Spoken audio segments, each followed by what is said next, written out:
Raha Tanambao Mahatsara Vatomandry mitsoka any anaty ala rehefa hoaka noho ny asa lambo ny mpitandro ny filaminana.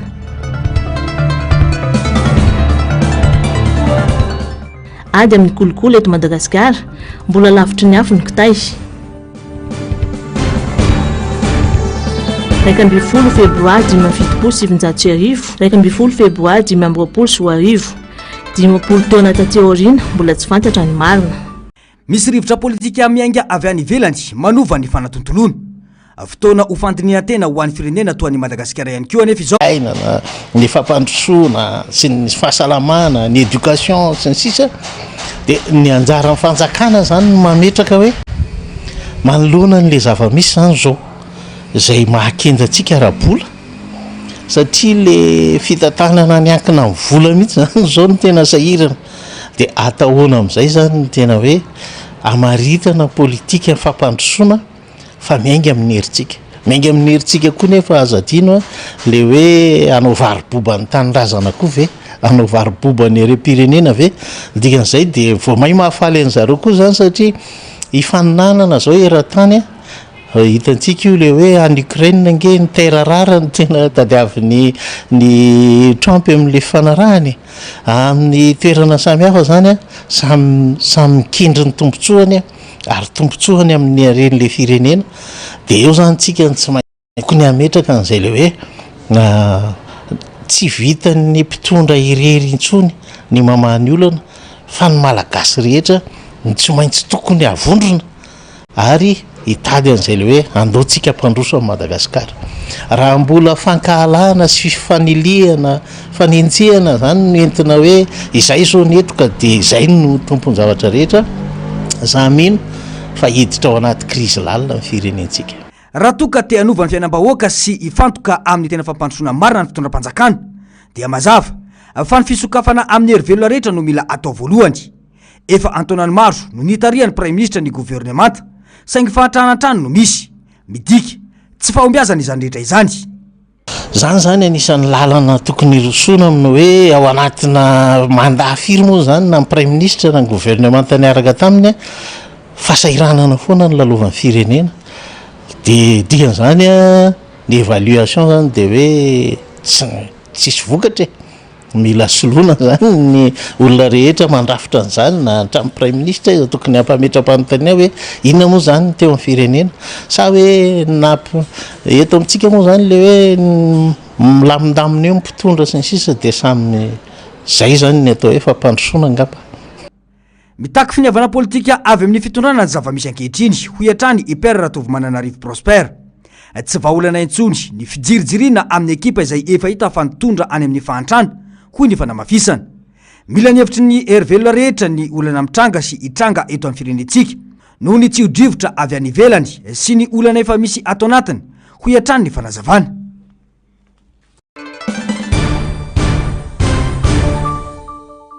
Zavatra telo lehibe no miandry ny fitondram-panjakana malagasy ho an'ity taona 2024 ity. Eo ny famarinana toerana ara-politika, ny fiovaovan'ny toetrandro ary ny toe-karena sy ny sosialy. Ho sarotra no avy ny vahoaka malagasy amin'ity taona 2024 ity raha toka ireo teboka telo ireo ny tsy voafeny fitondrana mijoro amin'izao fotoana hoy ny tale teo anivo ny fiadidinan'ny repoblika nandritra ny fitondrany Amiral Ratsiraka. Ho sarotra tanteraka ny toedra raha izao zava-misy izao ho iatrany Gérard André Mirovason. Aingana be misy zany fiovany zavatra amin'izao fotoana zao hatramin'ny alany président Donald Trump. Zay zavatra sy azo anina misy zay. Dia misy fanampy zany économique social ahoana namelomana ny vahoaka malagasy. Dia fahaomana kan'izay ao koa le fanampy hoe miovaova koa ny toetrandro fa sy politika nivelana ihany ny fa ny toetrandro koa. Ahoana nameloma sika ny vahoaka malagasy amin'ity fiovan'ny toetrandro tika maintany sy sahano zay fanampy faharoa ary fanampy fahatelo moa dia ny stabilité politique. Move reo fanampy faharoa reo hitasika teo aloha reo hiteraka kotana sy hiteraka kotana. Zay zany zavatra lehibe sara hoeritreretina fa sy hoe anao gouvernemanta anao zao na isa gouvernemanta ka sy miaraka amin'izay sy dia nahirana be misy ny firenensika. Fiovana lehibe arabola no ateraky ny fanapahan-kevitry ny filoha Amerikanina. Mbola miankin-doha ny velany avokoa mantsy ny antokom-bola fanodinan-draharaha eto amin'ny firenetsika. Fantatsika ihany fa manahirana be na ny famasim-bola azo amin'ny FMI amin'izao fotoana izao sy ny Banque mondiale mbola sy azo. Eo tsy manapitsotraka amin'izany koa ny fanafoana ny Donald Trump ny USAID tikatra.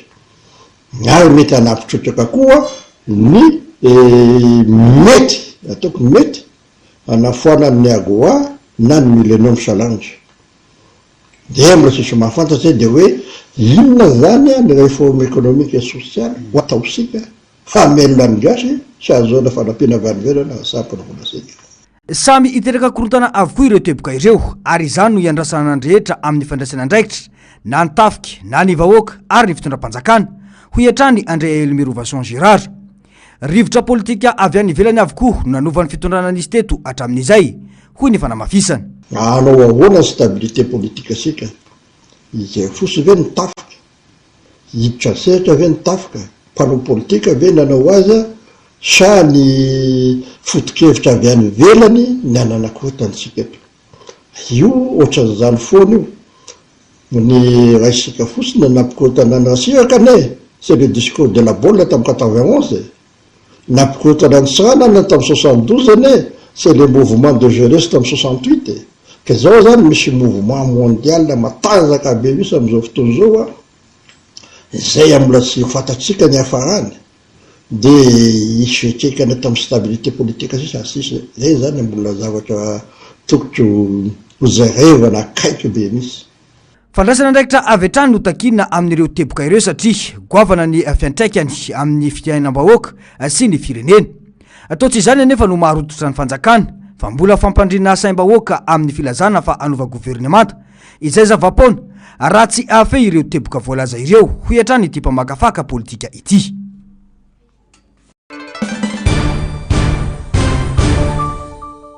Naimbotra rampitso ny fampiakarana fampanoavana ireo na 420 voasambotra tany Tanambao Mahatsara ny zoma lasa teo raha ny vaovao avy anantoerana androany.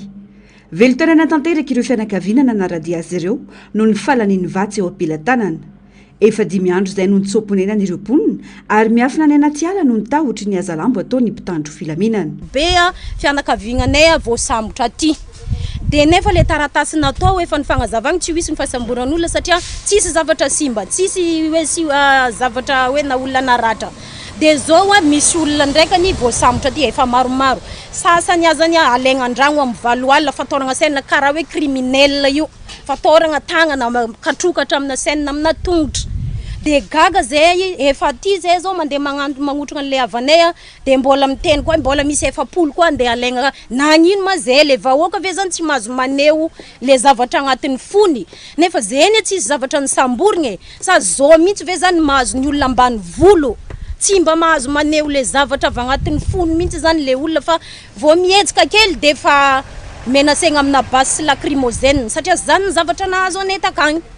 De tegna malahelo zany zay tegna malahelo tsy vitany le jale fa zao zay mbola kavoka aty koa samborigna de karakory ihany ma zany izy io zany rehefa ohatra ka le voafidy lefa efa misy olona zany no voafidy tokony azavegna hoe efa misy olo voafidinay rô de igny ihany apetraka anay fa zay azasaigna mifidy hoe ampiady anay samby zay fogna mifidy zay anefa le agnatin'ny sitrampolo zareo ihany no apetraka akeo zany ane le olagna le zavatra efa raha elagnelagna maro be zao ve elagnelana vato de lasa le vahoaka madinika ampedivina. Nandalo itrano fonenany avokoa ny akamaroan'ny mponina atao amin'ny komina ambanivohitra Tanambao Manatsara sy Ambodinonika rangalany nanomboka ny farany herinandro teo.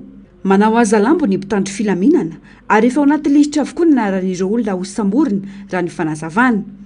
Bomba lacrymogène ve ho ampiarina amina vahoaka gendarme mbana miaramila mbana ino tia sakamenty zakainjare io ino tia fitaovam-piadina efa nizakain'ny colonel zay de tegna vognona iady tsy zany zakainy to colonel ny zakan'izany hoe vognona iady zay satria le zavatra enone maro be hoe nisy zany dorotragno ino zany nefa le zavatra lasa tsy contraire tamin'le zavatra hitanjare le zavatra niseho zay sady tsy namono olona tsisy raha naratra fitaovam-panjakana tsisy naratra na de ray aza de olona force marobe no entin-jareta koa nalahelo ny fomba oka de zao zavatra nytenen'ny colonel mametrany zakain'ny colonel andreo fitaratasy fitoriana 10 farafakeliny de milamina ndre de samy magnano fiaignana anazy zakain'ny colonel de lamina vahoaka de atreto milamina ndre fa tsisy olo samborona zany de nzaka colonel hoe raha misy lista hoe olona ho samborona de avoe zay taratasy zay izay i chef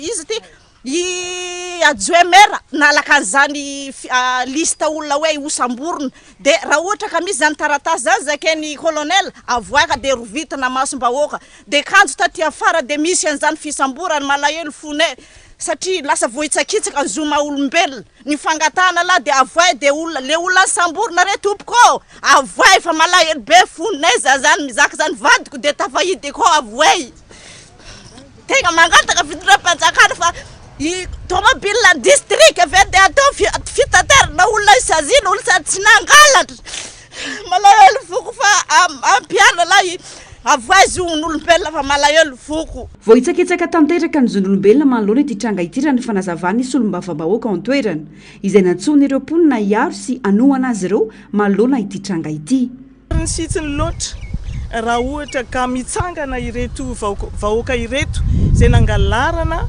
satria nahodina no terena natao didijatona ny fametrahana ny candidat zay tsy lany ny bahoaka ina moa zany no atao hoe démocratie zay tokony misy eto amintsika zay ifatoatsika imasoan'ny malagasy zany atao hoe démocratie izany nefa ny ankehitriny izy io de hitanareo fa verzo reto namana reto matoa verzo de tokony hoe olona tsy afaka mifidy nefa ny olona nifidy daholo ireo ary natao botolo zany ny fametrahana an'le candidat anankiray zany miaraka mahita efa tsy misy resaka droit de l'homme voahaja intsony zany amin'izao tsy misy resaka démocratie intsony ka izay no tatitra netiko tany satria izay le zava-misy fa kosa mba manatena ny fahendreny reto autorité zay misy eto antoerana mba hijery amin'ny antsakany sy andavany afahany na ny olona voasambotra na ireto olona reto misakafo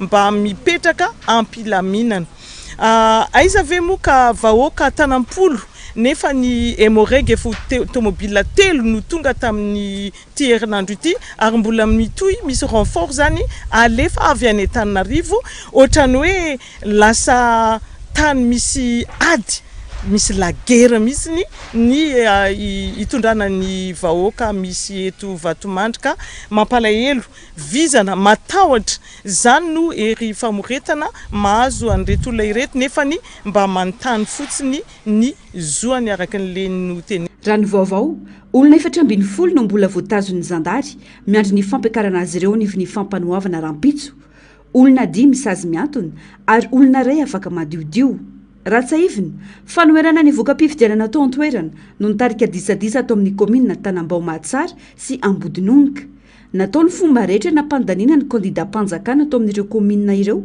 raha nitarika tamin'ny isa mavesatra ary lany tamin'ny fifidianana kosa sy ireo be ny tanàna avy amin'ny tsy miankina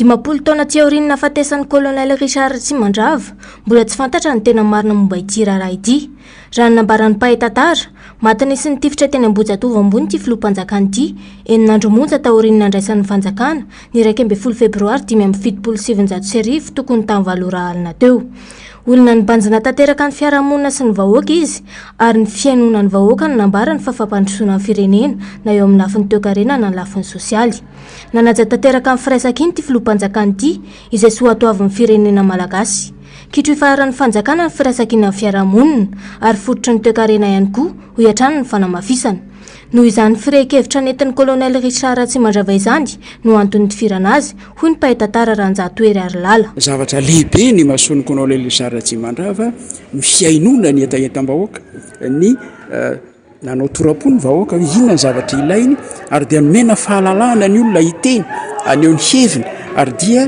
izany foto-kevitra ny fahalalahana zany ny orina tamin'ny fandalana ny fihavanana eo anivy ny fiarahamonina ny fotony zany le fotom-pisainana lehibe tao anatin'ny fokon'olona ary nanova zavatra betsaka teo amin'ny fiheverana ny fomba entina mitarika ny firenena sy ny fampandrosoana ny firenena zany fomba ny tondrandra tsy mandrava ny raharaha izany ary tena nahatonga azy olona be fahavalo dia ireo lay mbola te hanohy ny fandrobana ny firenena zany tamin'izany fotoana zany.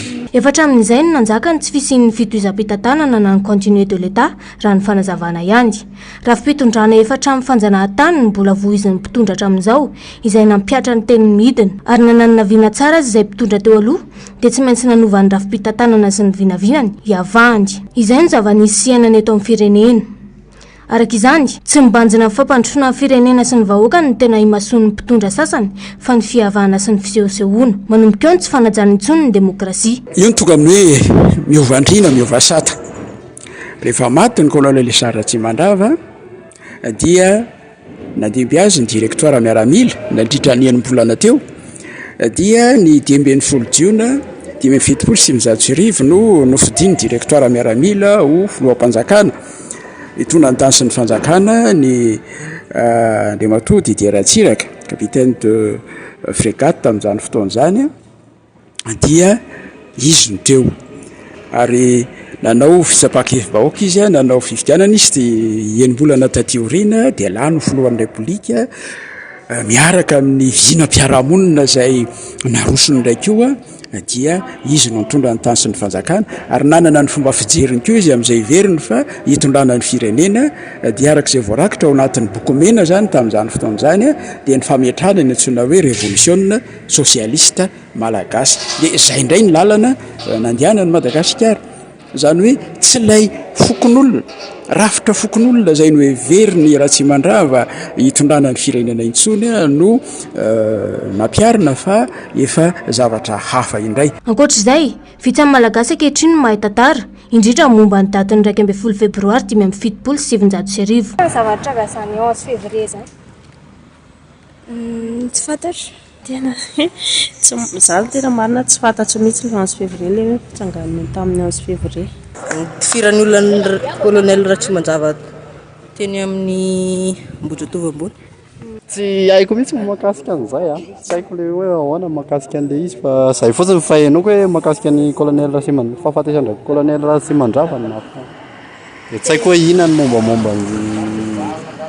mombamomba ny fahafatesana fa zay fotsiny fantako.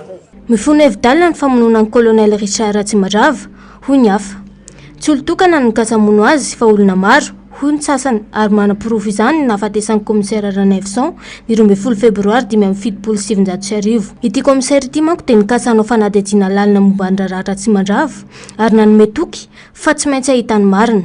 20 taona teo aoriana mbola tsy hita foana hatreto ny marina ary tsy nisy intsony ny fitohizan'ny fikarohana momba izany hatreto. Nahazo isaray Madagasikara teo amin'ny tondro momba ny kolokolo ho an'ny taona 2024 araka ny tatitra navoaka ny Transparency International Initiative Madagasikara androany. Tsy nahazo noty afa-tsy 420 raha 520 ny taona 320 Madagasikara ary eo amin'ny larana 400 amin'ny firenena 20 maneran-tany no misy antsika mitovy larana amin'ny Uganda, Irak sy Cameroun. Antony maro no tsy mahafoana ny kolokolo eto Madagasikara.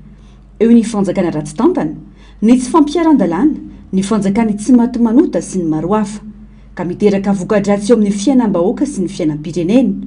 Santionany ny tsy fanajana ny zon'olombelona, ny fitotonga ny demokrasia, ny tsy fandriampahalemana ary ny fifidianana fenosoka. Tsy midika velively fa tsara toerany Madagasikara raha nahazo isaray fa mbola betsaka ny asa miandry. Vokatry ny kolokolo dia hitantsika amin'izao fotoana izao. Resaka discrimination amin'ny zon'olombelona, resaka demokrasia izay heverina hoe somary mangozogozo. Resaka ihany koa ny amin'ny fitondram-panjakana tena hiady mafy amin'izany kolokolo izany.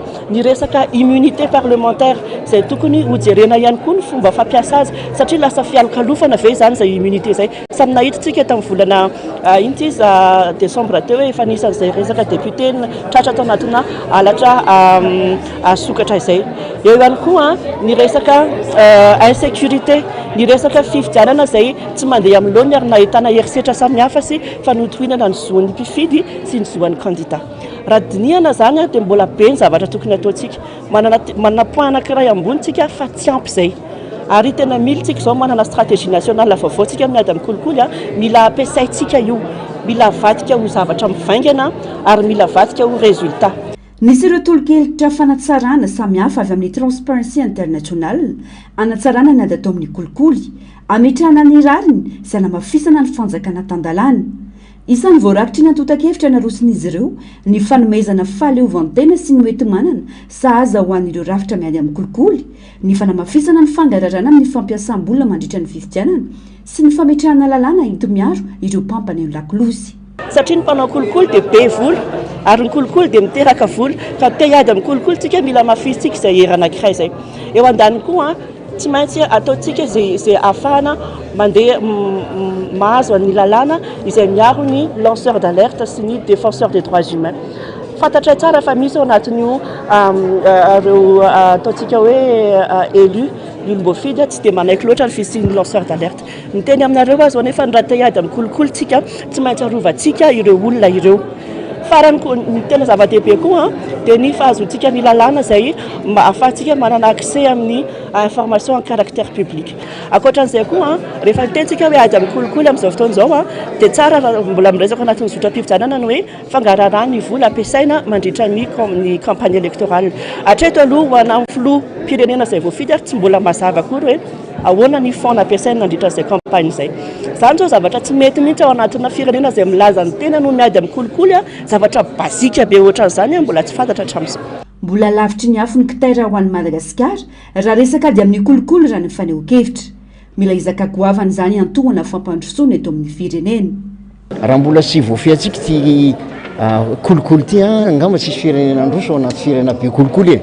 Fantatsika tsara zany ka ho an'ny mpitondra mila mahay manetana aroantsika vahoaka zany satria rehefa manitra le olona dia be kolikoly zay moa voalaza teo hoe rehefa manitra le olona dia be ny kolikoly ary matetika reny firenena manitra hoe vulnérable changement climatique mifangaro adolodolo mihitsy zany le izy ka Madagasikara mbola ratsy filaharantsika io ianao ve any amin'ny 140 sur 180 eto ambony tany any amin'ny farany eny zany ka oka tsy le hoe niakatra anankiray ny atsara anankiray tao anatin'ny taona mafaly antsika fa mbola betsaka niezaka mila ataontsika eto Madagasikara zany hadiavana amin'ny kolikoly. Tsy azo isalasalana miemitra ny ady amin'ny kolikoly ho ny fiaraisamon'ny pirenena. Tsy mifanaraka amin'ny zava-misy ny noty azon'ny Madagasikara ka ilazan'izy ireo fa mbola mitotongana ny asa. Ankoatra ny tsy maty manota, ny kabraraka ary ny tsy fampiaran-dalàna araka ny tokony ho izy eto Madagasikara dia mahazo vana ireo fanitry ny firenena. Ratsy kokoa ary ny anany fahitako ny hoe ny zava-misy amin'izao ny kolikoly dia manjaka tokoa amin'izao ary be dia be ny mitrangana tsy maty manota hita tamin'ny taona 10 sy 7 indrindra satria izay le tatitra natao teo. Rehefa mamakafaka isika hoe inona ny antony mampatonga ny tsy maty manota dia eo fampiarana ny lalàna, ny sakana tsy ampiarana ny lalàna, ny fandikana ny lalàna rehefa arovany lalàna ve ianao dia tahaka ny ahoana député sy mbavam-bahoaka inona ny asanao dia izay fandikanana izay lalàna izay ngamana misy tombo sy ala rehefa hoe manohana ny anina dia tsy ho asiana fa rehefa tsy manohana dia ho asiana izay koa ngamba azo lazaina hoe fiemorana goavana be tamin'ny isan'ny mandetika ny firenena sy mampikirosofana ny sehatra maro ny kolikoly ka antony iray mampiletika ny Madagasikara tahaka izao ny olom-pirenena. Tsy ho tafavoaka mihitsy isika raha ny ady amin'ny kolikoly ny faneho-kevitra satria efa raiky tapisaka sy fomba fanao eo amin'ny fiarahamonina ny kolikoly. Zay tsy manao kolikoly dia tsy tafavoaka mihitsy amin'ny zavatra atao. Ohatra ianao zao mitaratasy any amin'ny birao reny dia vao tsy manome kely dia efa tsy vita mihitsy. Aloha dia efa ohatran'ny efa fiainana mihitsy, fiainan'ny malagasy amin'ny ankapobeny mihitsy. Zany hoe tsy maty manota. Madagasikara aloha zany ohatran'ny tsy afa-po mihitsy miady amin'ny kolikoly. Ohatran'ny resaka fotsiny le miady amin'ny kolikoly fa ohatran'ny voamaika raha misy le kolikoly. Raha tena hisambotra an'izany mpanao kolikoly zany ake mandeha amin'ny ministera anankiray tsotononiko fotsiny dia fa ao tonga dia mahazo mpanao kolikoly be tabe isan'andro. Ianao zao raha vao ohatra mikarakara taratasy ianao ohatra dia raha vao tsy manome vola mihitsy ianao zany dia fa afaka ray volana na 2 volana ianao vao averina eo meno rendez-vous. Fa raha ohatra ianao ka manome vola dia andro hoanina raha pitsa ianao dia efa vita ny taratasinao.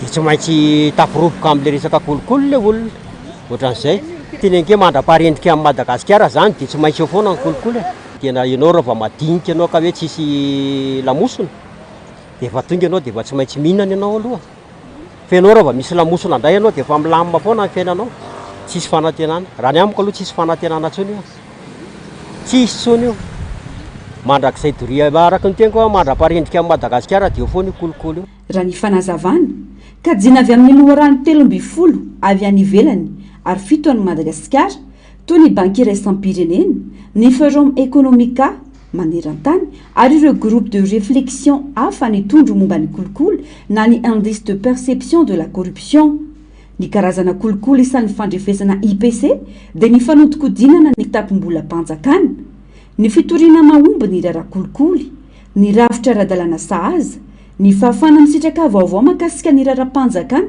ary ny fiarovana ara-dalàna ireo mpampany amin'ny lakilosy ireo mpanao gazety ary ireo mpanao fanadiadiana reharehana etseroa fa otratrarina ny tanjona ho an'ny fahavitantena ara-tsakafo hoy ny fitondrana mijoro ankehitriny rehefa avy nandrebireby vahoaka efatra taona lasa fa tsy ilaina intsony ny fambolem-bary fa aleo mamboly artemisiany tantsaha malagasy nanikanana vola be ny fividianana masomboly avy any Chine aparitaka amin'ireo tantsaha tsy nierina akory ny herinandro ny zarana masomboly varsafiotra dia nasaina averin'ireo tantsaha fa hoe tsy mifanaraka amin'ny toetany ambolena azy isan'ny voakasika izany ireo tantsaha manodidina ny 20 ao am-parafaravola araka ny fijorona vavolombelona sy fampitam-baovao nataony solombavam-bahoaka teo aloha voafito amin'ity distrika ity Solofoery Rabekijana tena ataon'ny mpitondra kilalao tanteraka ny fiainam-pirenena sy ny fiainam-bahoaka hoy ny fanamafisana zany tonga taty ny DREP ny teknisianina ny ministère ny agriculture zany dia namorony tantsaha fédération au niveau le tantsaha dia nilaza fa hoe averina le hybride fa tsy mifanaraka amin'ireo toetany aty aloatra fa hosoloana dia miandry le solona le tantsaha amin'izao fotoana zao dia midika zany fa tsy misy ny fahamatorana eo amin'ny fitondram-panjakana ka mipetraka ny fanontaniana le tantsaha inona marina tena hevitra fitondram-panjakana aritra hoy hatrany ity solombavam-bahoaka teo aloha ity fa tsy nisy fanadiadiana natao mialoha ny fanapahan-kevitra ny raisy ny fitondram-panjakana eto amintsika maina ny tanimbary any aloatra ankehitriny tsy misy ny fikaroana vahaolana momba izany fa masomboly tsy mifanaraka amin'ny toetany no zaraina amitam-bahoaka ny tany zany zao maina ohatra hoe commune rurale Lambovory izay nahazo io semence io vo avy any mihitsy io zao dia mbola 1% ny vity tsisy orana maina tanteraka ny aty amin'ny tapany varatra le zaraina le hybride le safiotra dia eo amin'ny 50% ngamba ny vita ketsy safia zany tsy fotoana famafazana ny hybride itsony dra zao amin'izao satria fa mois de février zao dia tsy mety efa misy amin'ireo tantsaha nozaraina io masomboly io anefa tonga dia namafy izany avy hatrany satria natoko fa fanjakana nanome izany dia nahazo an'le safiotra 1200 tantsaha eo amin'ireo arivo sy ray 200 tantsaha no nahazo an'le anam-pamokarana zany le zezika sy le semence miezaka zany teknisiana manangona an'ireo fa efa misy ny namafy an'izay misy rano en principe ane raha ohatra ka nanina mbola vo 3 jours 4 jours zany mbola tsy hita zany ny faniriny da zao tokony amin'ny herinandro na partiran'ny lakamisy zany voafantatra poto-piainany 520 isan-jaton'ny malagasy ny fambolena sy ny fiompiana ka tsy tokony olalovina tahaka izao ny aim-bahoaka hoy hatrany ity solombavam-bahoaka teo aloha ao am-parafaravola ity betsaka amin'ireo tantsaha any an-toerana amin'izao no miverina ny vidy masomboly fampiasa teo aloha raha ny fanazavana tsy dia misy mampiasa firy eto andrenivohitra ny solika fandrehitra raha ny fanadiadiana ireo olona manao asa tena na mampiasa fitaovana ilaina solika fandrehitra na ihany koa ireo tsy manana fahafahana ampiditra herinaratra ao an-trano no any mampiasa izany hoy ny fanazavana ankoatra izay dia azo atao ody biby ihany koa ny solika efandrehitra. Saika efa manana jiro daholo ve le olona dia taloha manko mivarotra betsaka mivarotra petrôle fa amin'izao tena vitsy dia izay fahafantarako izy efa le arakarak'izay zany efa betsaka ve manana jiro nefa mbola betsaka ny tsisy jiro eto amin'ny tanàna raha ny tena marina dia mbola misy ny olona makasitraka anay mivarotra ny hoe sarotra ary tena mahalana vao mahita solika efandrehitra eto an-drenivohitra na eny amin'ireo tobin-tsolika izany na eny amin'ireo mpivarotra hita madinika. Raha ny fanazavan'ity mpivarotra ity nanomboka ny faran'ny taona 2024 teo izao dia tsy nisy mihitsy ny solika efandrehitra. Araka izany vitsy ihany koa ny mpivarotra azy aty amin'ny sisiny. Noho ny tsy fahitana solika efandrehitra dia voatery manome vola ny tompon-tsolika ny mpivarotra azon'ny petrôla ary dia miankina amin'ny habetsahan'ny petrôla alaina ny vola omena raha ny fanazavana. Tsy dia misy akony loatra amin'ny fanjifan'ny olona ny solika efandrehitra ny fiakaran'ny vidin'ny petrôla raha ny filazan'ity mpivarotra ity. Tsy mitovy ny vidina akana azy eny amin'ny tompon-tsolika no marotana azy fa manatombo. Petrôla aloha mandeha satria tsy betsaka no mivarotra anazy. Raha hita manodidina eto zao dia ohatran'izay rery agny ambany. Petrôla aloha zany zay mivarotra raha ny varotana anazy efa tsarivo litra satria le izy sarotsarotra koa manko le petrôla eny amin'ny station le izy tsy mitovy amin'ny gazole sy lasantsy hoe misy foana isanandro fa tsy indraindray misy dia tsy indraindray tsisy dia le voatonga eny kokoa dia tonga dia lany satria le olona manodina anazy ho lasa zavatra hafa mahatonga an'izy ohatran'izay. Hatreto aloha raha nitatitra farany navoaka ny ofisy malagasy misahana solika na ny OMH dia roa faingo iray isan-jato ny tahan'ny olona mampiasa solika efandrehitra eto Madagasikara ny taona 2024 teo. Ny vidiny kosa raha nambaran'ny avy eo amin'ny ministeran'ny angovo sy ny akoranafo dia iovaova ary ezahana ahitsy anaraka ny vidiny tena izy. Voatsy ela nahita pisondrotana 200 ariary ny vidin'ny solika efandrehitra. Raha 3702 ariary ny litatra teo aloha, lasa 3902 ariary izany amin'izao eny amin'ireo tompon-tsolika. Aina ny fahasalamana izay marary andrianina. Oam-pitenenana malagasy ireo nentina nilazana fa zava-dehibe ny fahasalamana ho an'ny sambatan'olona. Mifanohitra amin'izay nefa ny zava-misy ainana ankehitriny manoloana ny fitotonga ny farim-piainana sy ny fahasahiranana andavanandro. Manampitrotraka izany ny tsy fampiany foto-drafitra asa-pahasalamana sy mpitsabo mandray an-tanana ary ny fahalafosany ny fanafody sy ny toeram-pitsaboana na eny amin'ny hôpitaly mpanjakana azy ho ny olo-pirenena. Ny vola tsisy izao no afaka hamaritra ny fahavelomana na ny fahafatesana raha sendra marary. Tsy manana tahiry-bola ampiasaina ho amin'ny fitsaboana intsony ny ankamaroan'ny tokantrano, indrindra ireo miato-tena ankehitriny ka lasa mifantoka any amin'ny sakafo andavanandro ny vola miditra. Teti-bola aloha tsy misy ho an'ny fahasalamana zany ny tivana fiainana andavanandro raha manahirana. Kapoka mafimafy aloha, mafimafy satria taraha tsy manam-bola ianao zany dia efa tsy dia afaka tsabo tena zany. Ny hôpitaly moa eto amin'ny tanàna tsy hanom-bajika raha fahalalako anazy aloha, tsy hanom-bajika fa sahiran-kirany aloha. Vahoaka aloha miady zany fitsaboana hoe tena ny ankabetsahana ohatra ny mitsabotsabo tena ny tokantrano vidividy fanafody ana tsy mbola tonga dia manatona hôpitaly lehibe zany sahirana ny vahoaka tsy misy vola.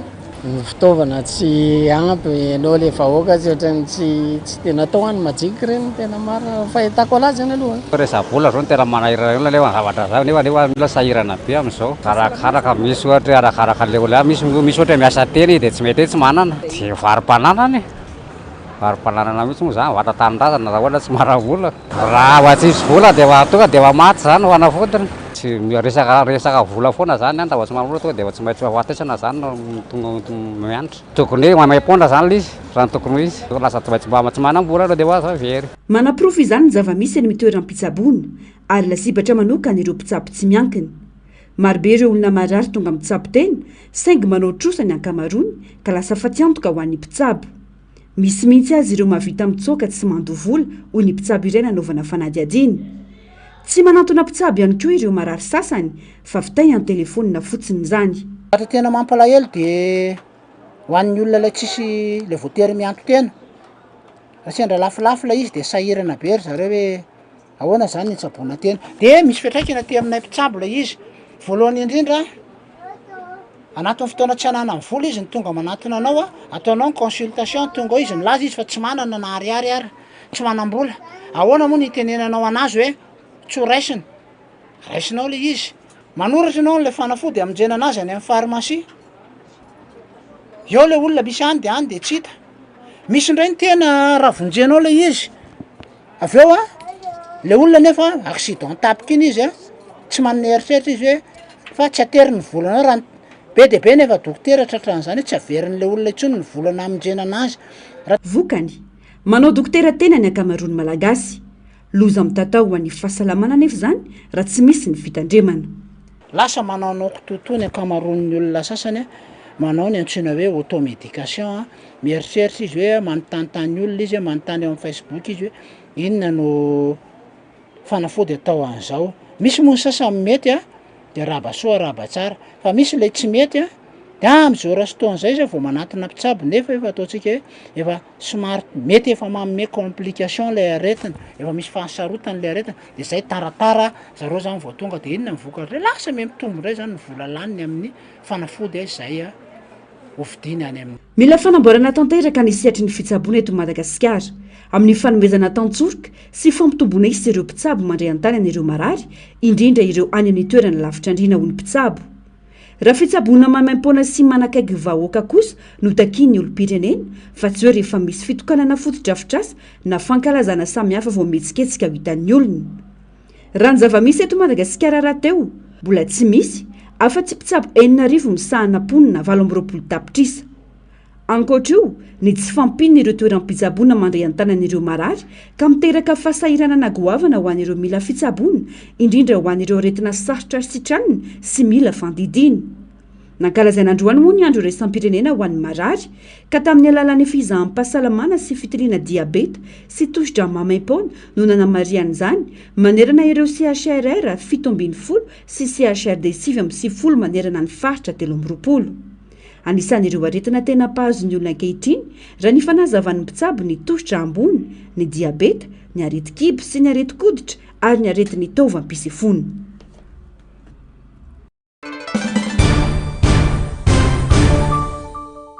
famaritana roa samihafa saingy mifameno ny fanabeazana sy ny fampianarana mifototra amin'ny fampitana fahalalana azona diplôma sy mari-pahaizana samihafa ho an'ny mpianatra ny fampianarana ny fanabeazana kosa dia na ny olon-dehibe aza ifaharan'izany mifototra amin'ny fahaizana miaina amin'ny ankapobeny ary mizara fototra telo lehibe ho ny fanazavana dia tena misy mihitsy ny fanabeazana ato ireto anankitelo reto ny fanabeazanay ato izay zany ro rehefa manabe dia saina vatana fanany no beazanay amin'ireo ankizy ireo izany hoe zany ny ray aman-dreny aloha beazana voalohany io le antsoina hoe école des parents zany ao anatin'izay ray aman-dreny zany beazanao voalohany mba hanaraka ny fitsipika aty an-tsekoly ny fitsipika iainana any atokantrano satria any atokantrano matetika mantsy ireny zaza ireny apetsany fotsiny kitapo tsisy fanaraha-masony fa eo izy nefa misy discipline ohatrany aty ampianarana ny discipline ny vanana ihany koa dia indrindra fa ny fivavahana misy tena fianarana baiboly isan-kerinandro ho an'ny kilasy ray mihitsy farany dia ny ataontsika hoe ny mpampianatra rehetra ihany koa dia mahazo fanabeazana raha teo ihany koa zareo ary indrindra fa mahazo fampiofanana alohan'ny hidirana amin'ny ataontsika hoe fampianarana ny fisian'ny fitsipika amin'ny feno manabe indrindra ho an'ny mpianatra dia ny mbola ny an-tsekoly izy ireo dia ampianarana anaja amin'ny fitsipika betsaka ny mpianatra amin'ny mialan-daharana noho ny fisian'ny fitsipika efa mifehezana ao an-tsekoly io ny fanazavana tsy very mandeha amin'izay alehany ireo mpanaraka amin'ny fitsipika indrindra amin'ny asa izay kasainy atao rehefa ny arena ary mora mandray sy mahay ny mpianatra mandray fanabeazana ny fampitana ny fanabeazana eto an-tsekoly aloha zany zao dia jerentsika ny lafitsarany dia jerentsika ny lafiratsiny ny fampandrosoana dia tsy maintsy misy ataontsika hoe fitsipika noho izany ny sekoly dia tena manana ny fitsipika na ny disiplinina zay tena apetsaka tsara mihitsy amin'ny malagasy anefa dia tena tsy mahazaka ny zany antsoina hoe disiplinina sy hiarany zany antsoina hoe disiplinina zany izy vitsy no tena hoe mankafy an'ilay hoe tena disiplinina tena voara-maso tokoa ny zanakay amin'ny zavatra rehetra zay atao fa naiza tany ale ninona atao dia tsy maintsy misy fitsipika ny zavatra rehetra atao zany hoe zany zao izahay mampianatra ao arinan'ny fampianarana dia asa dia manabe any ankizy zay any ampiasana rehefa tsy nianatra dia tsy maintsy misy taratasy fampilazana ohatr'izay ihany koa ny aty ampianarana dia ampitoviana zany ny resaka momba ny ataontsika hoe momba na fianarana sy ny resaka asa mampianatra ny olona leo tena tsy hankindona amin'izana amin'iza ny fanabeazana ary manampy azy ho tompona andraikitra indrindra hoy ny fanamafisana tany amin'iny faritra Varadrano Antananarivo no sehoana tranga hafakely. Fisehoana raona fahafa teny amin'ny lanitra izay tena mamperitreritra sy mahavariana nahita azy ny zoma fa 7 febroary lasa teo tokony tamin'ny 7 arivo. Naharitra minitra vitsy izany ka maro tamin'ireo mponina sy manodidina teny no nahita sy natsikaritra fa hafakely ny lanitra raha sendra ny topy ambony ny mason'izy ireo.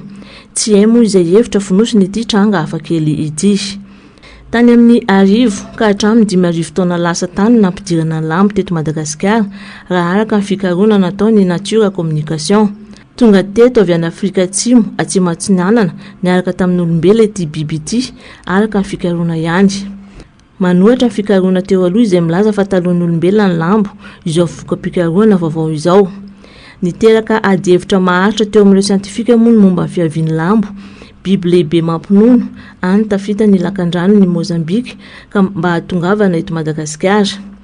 Mbola mampanontany tena ny mpikaroka ny fomba nahatongavan'ny biby io taty Madagasikara satria tsy nahitana proof momba ny fiompiana azy io izy ireo hatreto. Ireto ny vady voalaza fa tsy fahita firy indrindra eto ambonin'ny tany. Ny diamondra mena antsoina hoe ruby izay vitsy dia vitsy no hita hatreto. Mahatratra hatrany amin'ny 50 tapitrisa dolara ny vidin'ny ruby de Birmanie 520 kara.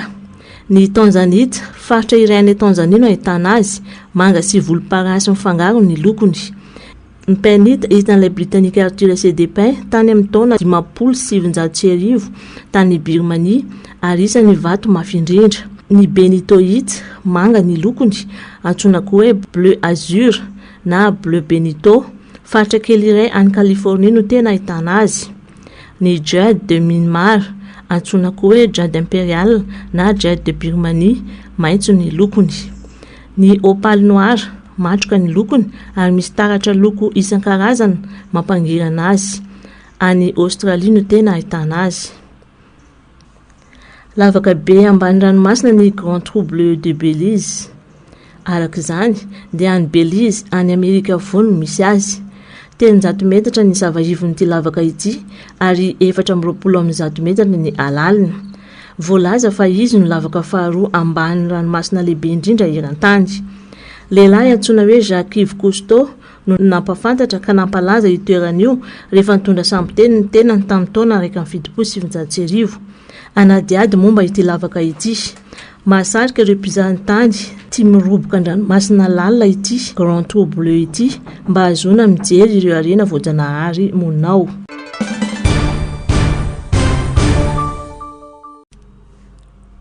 Mampanano ho avy ny fifanarahana ho fampitsarana ny ady eo amin'ny Israely sy ny Hamas tahorin'ny fampitsoran'ireo takalinaina telo any sabotsy lasa teo. Takalinaina israeliana telo hafa ny tokony havotsitry ny Hamas ny sabotsy ho avy izao. Lazany anemitra izany fampitsorana takalinaina israeliana izany anefa ny Hamas. Vokany nandrahona ny ametraka afo be ao Gaza filoha Amerikanina raha toka tsy hamoditra ireo takalinaina israeliana rehetra. Mialoha mitatao vovonana ny sabotsy ho avy izao ny Hamas. Mifanilika ny rotonta dia ny Israely sy ny Hamas manoloana mety tsy ho fahatanterahany fampitsarana ny ady ao Gaza. Na izany aza, laza ity vondrina islamista fa misokatra ho amin'ny fifampiraharahana ny varavaran'izy ireo. Manoloana izany dia ny antso ny Hamas ny firenena mikambana mba hamotsitra ireo takalinaina amin'ny fotoana efa mifanarahana. Raha ny tety andro dia takalinaina israeliana 330 ny tokony havotsitry ny Hamas atao anatin'ny 240 andro ho andingana voalohany amin'ny fampitsarana ny ady any an-toerana.